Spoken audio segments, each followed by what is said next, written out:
Hello everyone, welcome back to crazy method study. तो keep learning, never give up, ये हमेशा याद रखिएगा, आपके ज़िंदगी में कभी न कभी ज़रूर काम आएगा। आज की इस वीडियो में हम लोग देखने वाले हैं BARC practice set number 2 based on previous year paper. Previous year के पेपर के अनुसार आज हम लोग देखने वाले हैं। प्रीवियस ईयर में हमेशा 40 क्वेश्चन आए हैं, तो उसी प्रकार से हम लोग देखने वाले हैं। फर्स्ट क्वेश्चन आपके सामने है, the silicon carbide abrasive is cheaply used for grinding, cemented carbide, ceramic, cast iron या फिर ऑल ऑफ दिस। तो इसका correct answer option number D हो जाएगा, all of this. Silicon carbide है, यह हमेशा ब्रिटल मटेरियल के ग्राइंडिंग करने के काम आता है, और डक्टाइल मटेरियल का ग्राइंडिंग करने का काम की बात आएगा तो वहाँ पे एल्युमिनियम ऑक्साइड का यूज़ किया जाएगा। अगर फ्रेंड हमारा स्पीड थोड़ा स्लो लग रहा होगा, यूट्यूब फीचर फैसिलिटी से आप अपने स्पीड को दोगुना तक बढ़ा सकते हैं। नेक्स्ट क्वेश्चन की ओर चलते हैं, when the cutting edge of the tool is dull then during machining, जब डल हो जाएगा तो मशीनिंग के दौरान कैसा फॉर्म हो? तो ऑप्शन है continuous chip are formed, discontinuous chip are formed, continuous chip with build up edge are formed या फिर no chip are formed.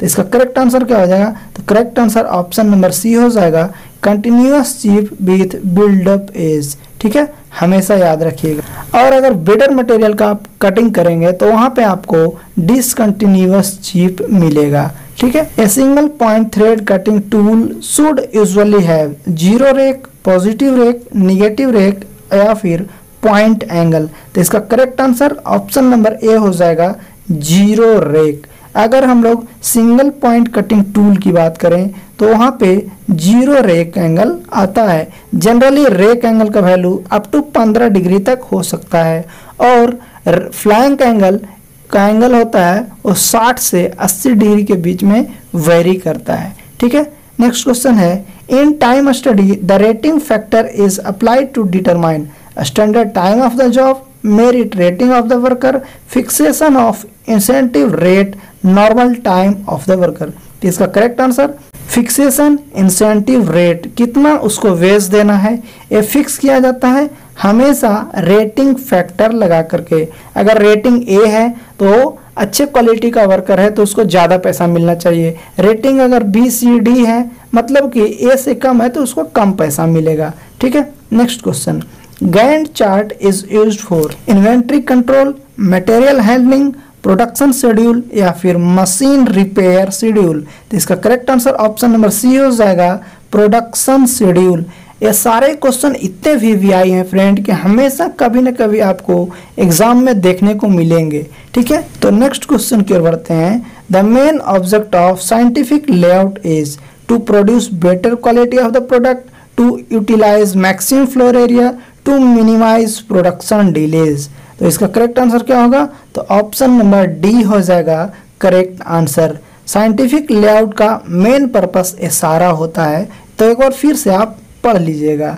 Next question की ओर चलते हैं, the motion of the cam is transfer to the valve through piston, rocker arm, cam shaft pulley या फिर valve stem. तो इसका correct answer option number B हो जाएगा, रॉकर आर्म। रॉकर आर्म के थ्रू जो मोशन है उसका ट्रांसफर होता है वाल्व रड के ऊपर।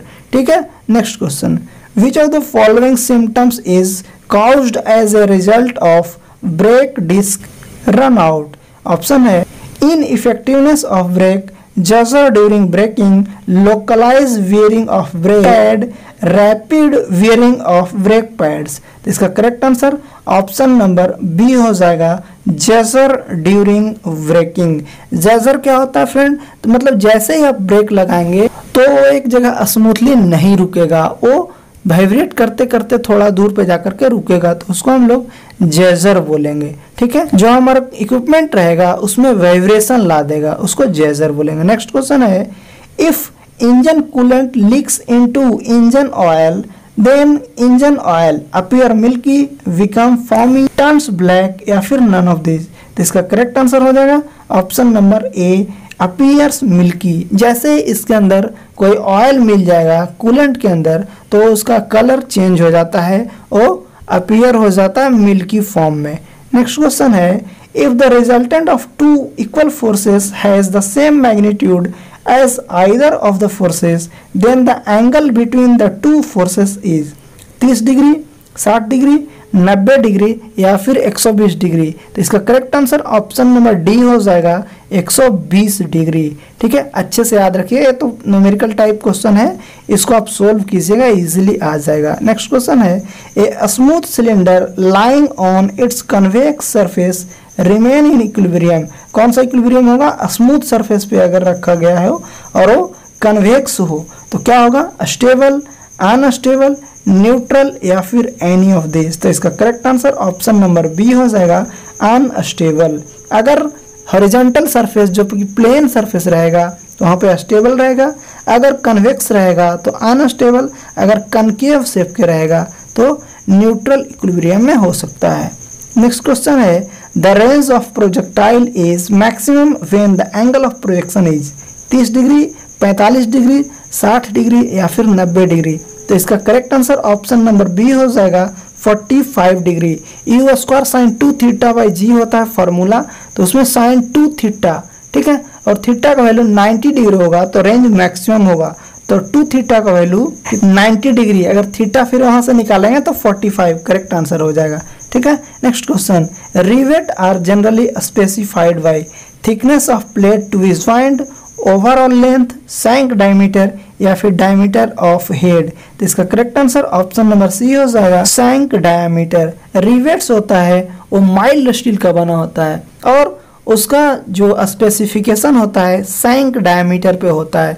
रिवेट के अंदर कोई भी थ्रेड नहीं बना होता है। ठीक है, रिवेट है वो अलग अलग हेड के हो सकते हैं, वो अकॉर्डिंग टू यूज वो उसका इस्तेमाल किया जाएगा। नेक्स्ट है, the bending moment in the centre of simply supported beam carrying a uniformly distributed load of W per unit length is 0, WL square by 2, WL square by 4, WL square by 8। तो इसका correct answer option number D हो जाएगा WL square by 8। इस फार्मूले के ऊपर इतने सारे क्वेश्चन एग्जाम में पूछे जाते हैं कि अगर आप अच्छे से देखेंगे तो फार्मूला इजीली अप्लाई होगा और इजीली आंसर तक पहुंच जाएंगे। नेक्स्ट क्वेश्चन है, a welded joint as compared to a riveted joint has ... strength same, less, more या फिर none of these। तो इसका correct answer option number C हो जाएगा more। जैसे ही आप वेल्डिंग करते हैं फिर उसको वापस से कूल करते हैं तो जो स्ट्रेंथ होता है वहाँ पे पेरेंट मेटल के कंपेयर में इंक्रीज कर जाता है, क्योंकि वहाँ पे स्ट्रेस रिलीविंग और ग्रेन ग्रोथ बहुत अच्छे से होता है। ठीक है, वहाँ पे कोई भी स्ट्रेस पहले से जमा नहीं रहता है। नेक्स्ट क्वेश्चन है, the velocity corresponding to Reynolds number of 2800 is called subsonic velocity, supersonic velocity, lower critical velocity या फिर हायर क्रिटिकल वेलोसिटी। तो इसका correct answer option number D हो जाएगा हायर क्रिटिकल वेलोसिटी। अगर पाइप फ्लो की बात करेगा दोस्त तो वहाँ पे 2000 से 2800 लेंगे, कहीं कहीं 2000 से 4000 के बीच में भी वेरी करवाते हुए दिखाता है। ठीक है, तो वहाँ पे आप जो लोअर लिमिट होगा उसे हम लोग लोअर क्रिटिकल वेलोसिटी बोलेंगे और जो हायर लिमिट होगा या अपर लिमिट होगा उसे हायर क्रिटिकल वेलोसिटी वाला पॉइंट बोलेंगे। सबसोनिक, सुपरसोनिक या हाइपरसोनिक ये हमेशा मैक नंबर के ऊपर डिपेंड करेगा। ठीक है, नेक्स्ट क्वेश्चन की ओर चलते हैं। ए flow in which ... force is dominating over viscosity is called turbulent flow. Elastic, surface tension, viscous या फिर इनर्सिया। इसका correct answer option number D हो जाएगा इनर्सिया फोर्स। ठीक है, इनर्सिया फोर्स डोमिनेट करेगा तो वहाँ पे जो वेलोसिटी होगा वो हाई हो जाएगा और टर्बुलेंट फ्लो का रूप ले लेगा। अगर वेलोसिटी स्लो है तो लेयर बाय लेयर फ्लो करेगा, वो लैमिनार फ्लो को फॉर्मेट करेगा। ठीक है, next question, the atmospheric pressure at sea level is 103 kilo newton per metre square, 10.3 metre of water, 760 mm of Hg या फिर ऑल ऑफ दिस। तो इसका correct answer option number D हो जाएगा ऑल ऑफ दिस। ठीक है, बिल्कुल यहाँ पे किलो न्यूटन को और mm में चेंज करेंगे तो बिल्कुल अच्छे से वहाँ पे आ जाएगा इजीली, कोई बड़ी चीज़ नहीं है। और pressure is equal to rho g h से करेंगे तो 10.3 मीटर ऑफ वाटर आएगा, इंटू रो जी कर देंगे तो आपका टोटल हाइट निकल जाएगा। ठीक है, नेक्स्ट है bulk modulus of fluid dot dot dot as pressure increase. Pressure increase करेगा तो बल्क मॉडुलस ऑफ फ्लूइड भी इंक्रीज करेगा, क्योंकि हम लोग वो डायरेक्ट फॉर्मूला जानते हैं, K is equal to pressure applied to the volumetric strain. तो वहाँ पे इजिली आप इसको निकाल सकते हैं। इसका correct answer option number C हो जाएगा, increase. A geometric similarity is said to exist between the model and prototype if both of them have identical velocities, are equal in size and shape, are identical in the shape but differ only in size, have identical forces। तो इसका correct answer option number C हो जाएगा, are identical in shape but only differ in size। In reaction turbine, the draft tube is used to run the turbine full to prevent the air to enter in the turbine, to increase the head of water by an amount equal to height of the runner outlet above the tail race, या फिर to transport the water to the downstream। इसका correct answer option number C हो जाएगा। ठीक है, बिल्कुल अच्छे से इसको पढ़ लीजिएगा। नेक्स्ट क्वेश्चन की ओर बढ़ते हैं। The power produced by the reaction turbine is dot dot dot to the head of water। तो डायरेक्टली प्रोपोर्शनल का यहाँ पे रिलेशन आता है। Next question, multi stage centrifugal pump are used to give high discharge, produce high head, pump viscous fluid, या फिर all of these. तो इसका करेक्ट आंसर हो जाएगा option number B, produce high head. Multi staging centrifugal pump है, वो high head के लिए जनरली प्रीफर किया जाता है। अगर फ्लो ज़्यादा चाहिए और प्रेशर ज़्यादा नहीं चाहिए तो उस केस में एक्सियल पंप को यूज़ कर लेंगे, वहाँ पे मल्टी स्टेज सेंट्रीफ्यूगल पंप लगाने की ज़रूरत नहीं पड़ेगी। विच of the following is lightest and most volatile liquid fuel, gasoline, kerosene, fuel oil, या फिर नन ऑफ दिस। तो इसका correct answer option number A हो जाएगा, गैसोलीन, जो कि मोस्ट वोलाटाइल होता है और थोड़ा हैवी फ्लूइड भी होता है। नेक्स्ट क्वेश्चन की ओर चलते हैं। The process occurring in open system which permit the transfer of mass to and from the system are known as flow process, non flow process, adiabatic process, या फिर none of this. इसका correct answer option number A हो जाएगा, flow processes. ठीक है, next, which of the following has minimum atomic mass. Oxygen, oxygen का कितना होता है एटॉमिक मास, तो 16 से अगर 32 हो जाएगा, सल्फर के 32 से 64, नाइट्रोजन के 7 से 14, और कार्बन का 6 से 12 हो सकता था यहाँ पे। तो इसका correct answer option number D हो जाएगा। ठीक है, क्या, तो कार्बन। ठीक है ना, next, the pressure exerted by an ideal gas is of the kinetic energy of the molecule contained in a unit volume of gas, 1/2, 1/3, 2/3, 1/3, 4th। तो इसका correct answer option number C हो जाएगा, 2/3। बिल्कुल अच्छे से याद रखिए, बाद में भी काम आएगा। The natural draught is produce by steam jet, centrifugal fan, chimney, या फिर बोथ ए एंड बी। तो इसका correct answer option number C हो जाएगा, चिमनी। नेचुरल ड्राउट के लिए चिमनी ओनली जिम्मेवार है। ठीक है, next question, Williams line for the steam engine is a straight line relationship between the steam consumption per hour and indicated power, brake power, efficiency, या फिर प्रेशर ऑफ स्टीम। तो इसका correct answer option number A हो जाएगा, indicated power. ठीक है, next question की ओर चलते हैं। A device used to increase the temperature of saturated steam without raising its pressure is called blow off cock, fusible plug, superheater, या फिर stop valve। तो इसका correct answer option number C हो जाएगा, सुपर हीटर। सुपर हीटर ऐसा equipment होता है वहाँ पे प्रेशर को राइज बिल्कुल भी नहीं किया जाता है, सिर्फ और सिर्फ हीट को वहाँ पे ऐड किया जाता है।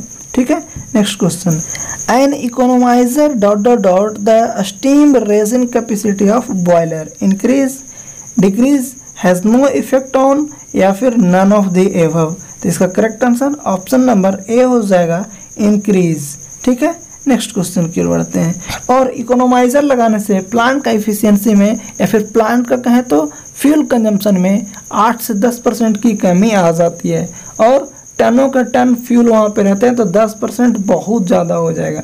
ठीक है, तो इसलिए याद रखिए। नेक्स्ट क्वेश्चन है, a safety valve usually employed with stationary boiler is lever safety valve, dead weight safety valve, high steam and low water safety valve. तो इसका करेक्ट आंसर क्या हो जाएगा? तो ऑप्शन नंबर डी हो जाएगा इसका करेक्ट आंसर। ठीक है, अच्छे से याद रखिए, इसमें बहुत ज़्यादा कुछ करने वाली है नहीं। The critical pressure ratio for initially wet steam is 0.546, 0.577, 0.582 या फिर 0.601। इसका correct answer option number C हो जाएगा 0.582।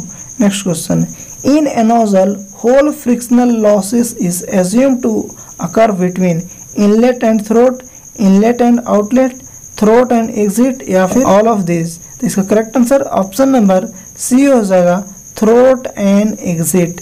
यहाँ पे अच्छे से इसको याद रख सकते हैं। ठीक है, नेक्स्ट क्वेश्चन की ओर चलते हैं। The number of slot in 25 mm of castle nut is 2, 4, 6 या 8। तो इसका correct answer option number C हो जाएगा 6। ठीक है, नेक्स्ट क्वेश्चन की ओर बढ़ते हैं।